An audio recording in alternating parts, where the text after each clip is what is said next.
मतलब के अलावा कौन किसको पूछता है। पेड़ जब सूख जाए तो परिंदे भी बसेरा नहीं करते। चाहे परिस्थितियां कितनी भी विपरीत हों, वे स्थायी नहीं होती और समय के साथ बदलती रहती हैं। इसलिए दुख की घड़ी में हिम्मत नहीं हारनी चाहिए। श्री कृष्ण कभी किसी के साथ अन्याय नहीं करते। वे आपको वही देते हैं जिसके आप योग्य होते हैं। जब भी आपका साहस टूटे तो यह याद रखें कि चाहे कोई आपके साथ हो या ना हो, श्री कृष्ण हमेशा आपके साथ हैं। उन लोगों के सामने प्रसन्न रहिए जो आपको पसंद नहीं करते, क्योंकि आपकी खुशी उन्हें परेशान करेगी।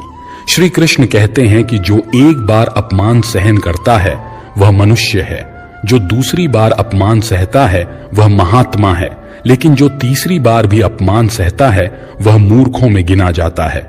चमत्कार उन्हीं के साथ होते हैं जिनके मन में अटूट विश्वास होता है। एक बार की बात है, एक राजा था जिसे शिकार करने का शौक था। एक दिन वह अपने मंत्री और कुछ सैनिकों के साथ जंगल में शिकार करने गया। वह काफी दूर तक गए और उन्हें प्यास लग गई। जंगल में उन्हें एक कुआं मिला। एक सैनिक ने देखा कि वहां एक नेत्रहीन वृद्ध व्यक्ति पानी पिलाने की सेवा कर रहा है। सैनिक ने उस वृद्ध से पानी मांगा, लेकिन वृद्ध ने कहा, यहां से चले जाओ, मैं ऐसे लोगों को पानी नहीं पिलाता। यह सुनकर सैनिक तुरंत वहां से चला गया। सैनिक ने यह बात जाकर मंत्री को बताई। फिर मंत्री उस नेत्रहीन वृद्ध व्यक्ति के पास गया और बोला, हमें प्यास लगी है, कृपया एक लोटा पानी दें। यह सुनकर वृद्ध व्यक्ति ने फिर से पानी पिलाने से मना कर दिया। राजा की प्यास बढ़ती जा रही थी। जब राजा ने अपने मंत्री से पानी के बारे में पूछा, मंत्री ने कहा, वहां कुएं के पास एक नेत्रहीन वृद्ध व्यक्ति है जो पानी पिलाने से मना कर रहा है। इसे सुनकर राजा अपने सैनिकों और मंत्री के साथ वहां गया। राजा ने वृद्ध व्यक्ति से कहा, बाबा जी, हमें बहुत प्यास लगी है और गला सूख रहा है, क्या आप हमें थोड़ा पानी पिला सकते हैं? यह सुनकर वृद्ध व्यक्ति ने कहा, राजन, आप बैठिए, मैं आपको पानी पिला दूंगा। और उसने सम्मान से राजा को पानी पिलाया। पानी पीने के बाद राजा ने पूछा, आपको कैसे पता चला कि मैं राजा हूं और यह मेरे सैनिक और मंत्री हैं? वृद्ध व्यक्ति ने कहा, इंसान की पहचान के लिए आंखों की जरूरत नहीं है, उसकी वाणी ही उसकी असली पहचान है। यह सुनकर सैनिक और मंत्री शर्म महसूस करने लगे। इससे यह सीखने को मिलता है कि वाणी से बढ़कर कुछ भी नहीं है। अगर हमारी बोलने की कला अच्छी है तो हम जीवन में कुछ भी हासिल कर सकते हैं। अकेले चलना सीखिए, क्योंकि यह जरूरी नहीं कि जो आज आपके साथ हैं वे कल भी रहेंगे।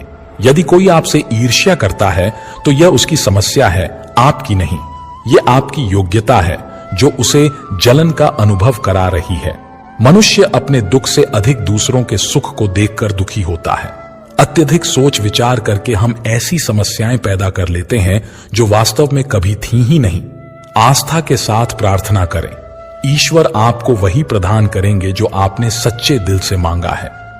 विश्वास करते समय सतर्क रहना भी जरूरी है, क्योंकि कभी कभी अपने ही दांत जीभ को काट लेते हैं। अपना समय किसी को देने से पहले अच्छे से सोच लेना चाहिए, क्योंकि आप हर चीज वापस ले सकते हैं, लेकिन दिया हुआ समय लौटाया नहीं जा सकता। जीवन की यात्रा को प्रसन्नता से तय करें। मानेंगे तो आनंद है, नहीं तो समस्याएं तो हर दिन है। किसी से अत्यधिक लगाव रखना हानिकारक हो सकता है, क्योंकि लगाव उम्मीदें लाता है और उम्मीदें अक्सर दुख का कारण बनती हैं। अपने कर्मों पर विश्वास रखें, आपको अपनी अपेक्षाओं से सदैव अधिक मिलेगा। लोग छोटी छोटी बातों पर साथ छोड़ देते हैं, लेकिन श्री कृष्ण थोड़ी सी प्रार्थना पर भी आपका हाथ थाम लेते हैं। हर किसी का समय कभी न कभी बदलता है, इसलिए हमें समय के साथ चलना चाहिए। यह सोचकर कठिनाइयों का सामना करें कि चाहे धूप कितनी भी तेज हो,